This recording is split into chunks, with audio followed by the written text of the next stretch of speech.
Muy buenas noches, hermanitos. Dios les bendiga. Una disculpa por la hora, pero bueno, estamos aquí con un devocional más el día jueves. Gracias a Dios, ya estamos en el libro de Santiago. Hoy lo empezamos y hoy lo terminamos. Gracias por la palabra que el día de hoy el Señor nos va a hablar, una palabra de exhortación, pero también viene acompañada de ánimo. Eso es a lo que nos debe de llevar la palabra de Dios. Dios nos exhorta, pero para animarnos a continuar como al Señor le gusta. Bueno, el día de hoy vamos a leer Santiago 1 del 1 al 11 y dice la palabra de Dios.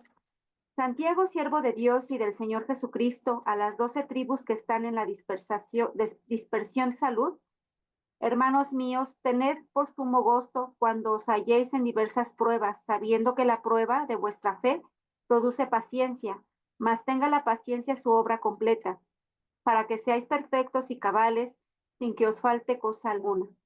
Y si alguno de vosotros tiene falta de sabiduría, pídala a Dios, el cual da a todos abundantemente y sin reproche, y le será dada. Pero pida con fe, no dudando nada, porque el que duda es semejante a la onda del mar, que es arrastrada por el viento y echada de una parte a otra. No piense, pues, quien tal haga que recibirá cosa alguna del Señor. El hombre de doble ánimo es inconstante en todos sus caminos.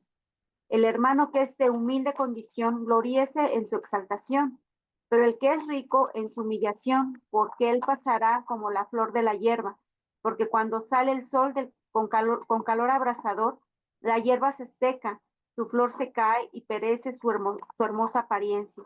Así también se marchitará el rico en todas sus empresas. Bueno, aquí, hermanitos, nos está hablando de la sabiduría. Dice que el Señor da a quien la pide y sin reproche. Aquí vemos que no hay algún requisito para que nosotros obtengamos la sabiduría. Dice que el Señor la da cuando nosotros la pedimos. Sí, es muy importante, hermanos, pedir sabiduría al Señor. En las cosas más sencillas, hermanos, aún debemos depender del Señor. Hay veces que actuamos por nuestra propia opinión o consideración en las cosas que puedan estar bien, pero aquí el Señor nos dice que debemos pedir con fe. Dice que Él nos la va a dar abundantemente y sin reproche, y, y dice, pero pídala con fe, ¿sí? No dudando nada. Bueno, la sabiduría, hermano, que nosotros necesitamos tiene tres características esenciales. La sabiduría debe de ser práctica. Una persona sabia, hermanos, tiene grandes ideas, pero no solamente se queda en ideas, sino las pone en práctica. Es una persona que cree que el Señor le da esa sabiduría y el Señor le da ideas en su mente, pero eso nos debe llevar a la práctica. La segunda característica, ¿sí? de la sabiduría debe de ser divina. Es más que un sentido común, es más que una forma de pensar, hermanos. Empieza respetando a Dios y nos debe de llevar a vivir bajo la dirección de Dios. No es de que yo haga lo que yo creo que está bien. Es una sabiduría que viene del Señor, ¿sí? Y el Señor nos pone en nuestra mente las cosas que debemos hacer, y nosotros la responsabilidad que tenemos es practicar esas ideas que nosotros tenemos, ¿sí? Y bueno, obviamente que cuando nosotros pedimos la sabiduría, el Señor nos da el discernimiento para distinguir entre lo bueno y lo malo. Esa es la sabiduría que proviene de Dios, hermanos. Y bueno, aquí nos habla también que una persona que duda, ¿sí? Vacila entre sus sentimientos, no es una persona inestable, ¿sí? Anda vacilando entre las cosas del mundo y entre las cosas de Dios.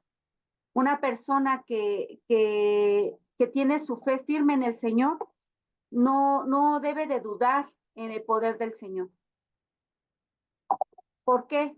Porque nuestra fe sería débil, hermanos. Estamos confiando en nosotros y no en el Señor. El Señor hace grandes cosas, ¿sí? Pero nosotros debemos de tener esa fe, esa confianza en Dios, en que Él puede hacer todo de acuerdo a su voluntad. Siempre va a ser de acuerdo a su voluntad, ¿sí? Y bueno, también nos habla del del continuo movimiento de las ondas del mar. Dice aquí que Una persona que duda es semejante a las ondas del mar. ¿Cómo son las ondas del mar, hermanos? Van de un lado a otro, no son firmes, eh, y aquí nos está asemejando a esas ondas del mar, ¿sí? ¿Qué es lo que pasa, hermanos?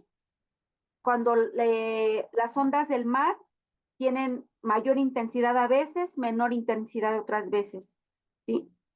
Debemos de confiar en Dios para no ser como esas olas, hermanos, que vamos de un lugar a otro sin rumbo fijo. ¿Por qué? Porque estamos dudando. Debemos de tener firme esa fe en nuestro corazón de que Dios tiene el control de todo, hermanos. Y tenemos que seguir firmes en todo. ¿Y qué es a lo que nos llama la firmeza? A la obediencia también. Y bueno, en el capítulo número 2, del versículo 1 al 8, dice la palabra de Dios: Hermanos míos, que vuestra fe en nuestro glorioso Señor Jesucristo sea sin acepción de personas. Porque si en vuestra congregación entra un hombre con anillo de oro y con ropa espléndida, y también entra un pobre con vestido andrajoso, y miráis con agrado al que trae la ropa espléndida, y le decís, siéntate tú aquí en buen lugar, y decís al pobre, estate tú allí de en pie, o siéntate aquí bajo mi estrado. ¿No hay 6 distinciones entre vosotros mismos? ¿Y venís a ser jueces con malos pensamientos? Hermanos míos, oíd que no os ha elegido Dios a los pobres de este mundo para que sean ricos en fe y herederos del reino que ha prometido a los que le aman. Pero vosotros habéis afrentado al pobre. ¿No os oprimen los ricos y no son ellos los mismos que os arrastran a los tribunales? ¿No blasfeman ellos el buen nombre que fue invocado sobre vosotros? Bueno, hermanos, aquí nos está diciendo el Señor que a menudo nosotros tratamos de forma diferente a unas personas y a otras. ¿Por qué? Aquí nos está diciendo por la apariencia. Aquí nos está hablando cuando una persona tiene joyas, tiene una buena vestimenta, tiene posición, tal vez una persona muy preparada, y a esas personas siempre les damos lo mejor, ¿no? O nos está hablando de la distinción que podemos hacer entre dos personas distintas físicamente, ¿sí? ¿Y qué es lo que pasa, hermanos? En el mundo, porque no debe de pasar ya en la iglesia a los que hemos creído en Jesús. ¿Por qué? Porque Dios nos habla de una transformación de nuestra mente. Nosotros no podemos tratar de diferente forma a las personas. El Señor nos dice que tratemos por igual, pero humanamente, hermanos, a veces pasa eso, ¿no? Que el mundo, hermanos, cuando nos ven bien vestidos, bien preparados, con joyas, nos tratan de una forma, ¿sí? Y a otras personas que pues pueden tener aquí, como nos dice, un vestimento pobre, ¿sí? Una persona que no está preparada, la tratan de otra forma. ¿Y qué crees, hermanos? Que el Señor, para el Señor todos somos iguales. Al Señor no le importa tu apariencia, el cómo te vistas. Al Señor lo que le impacta, al Señor es tu corazón, es tu forma de conducirte. Entonces aquí nos está hablando la palabra de Dios que no debemos de hacer eso, no debemos de tratar a unas personas por su apariencia de una forma y a otra persona con una apariencia distinta de otra forma.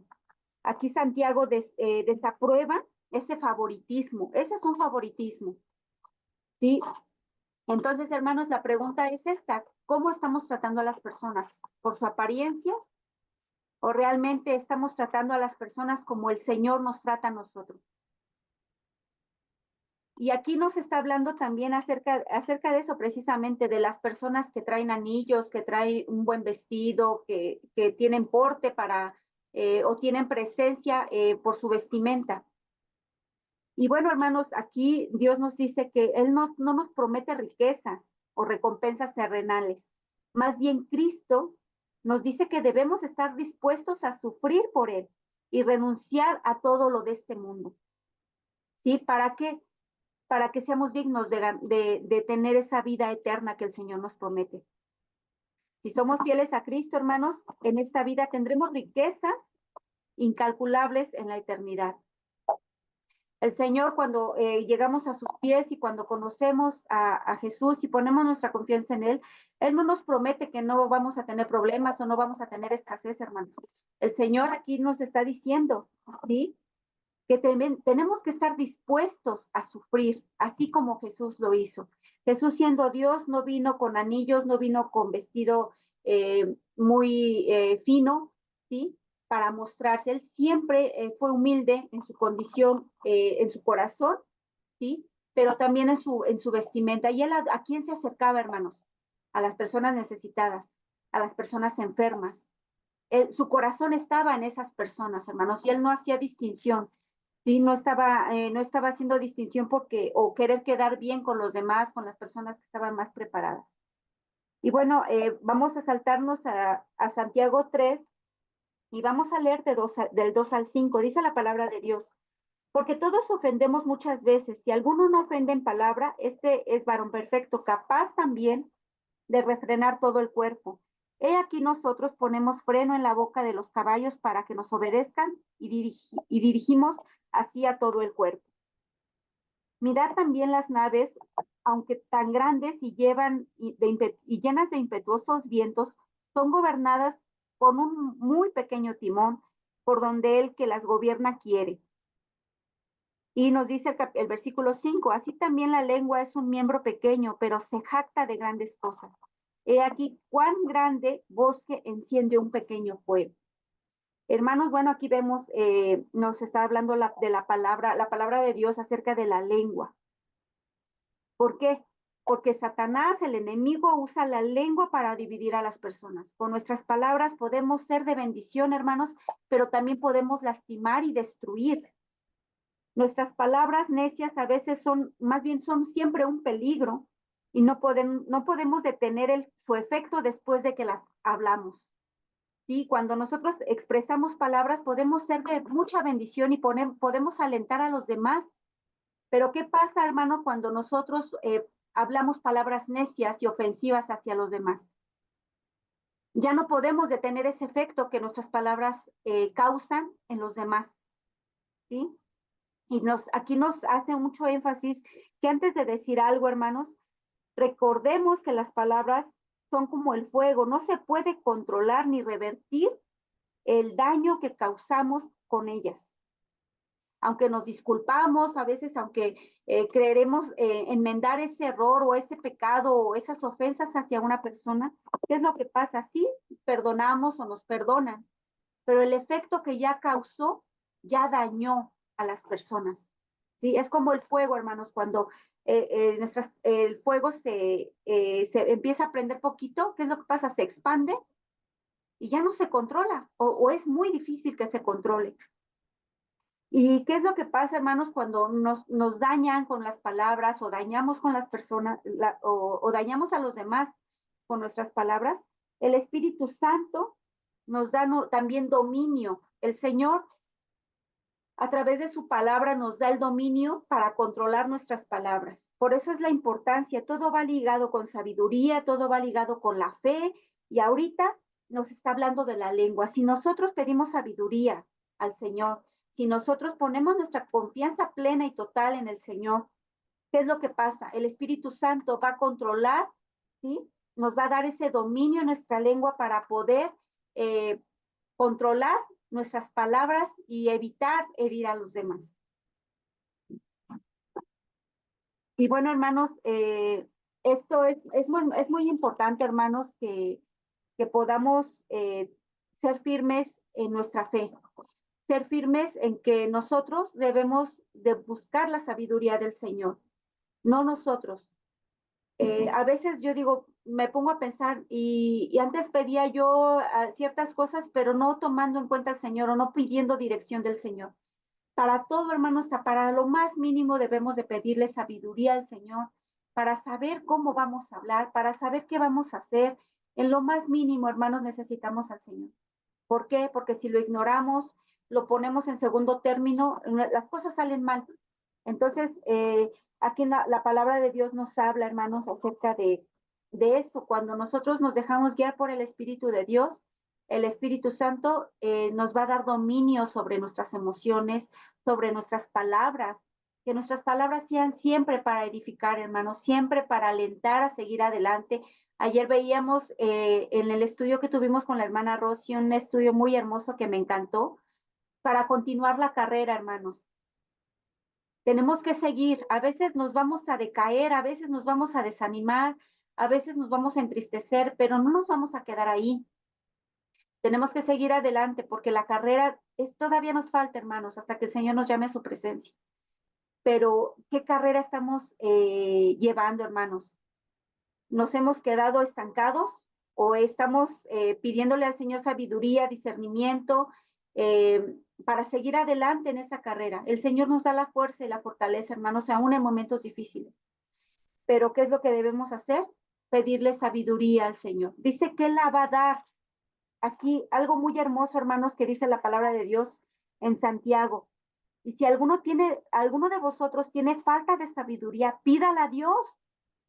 ¿Qué es lo que nos falta? Pedirla. Es lo único.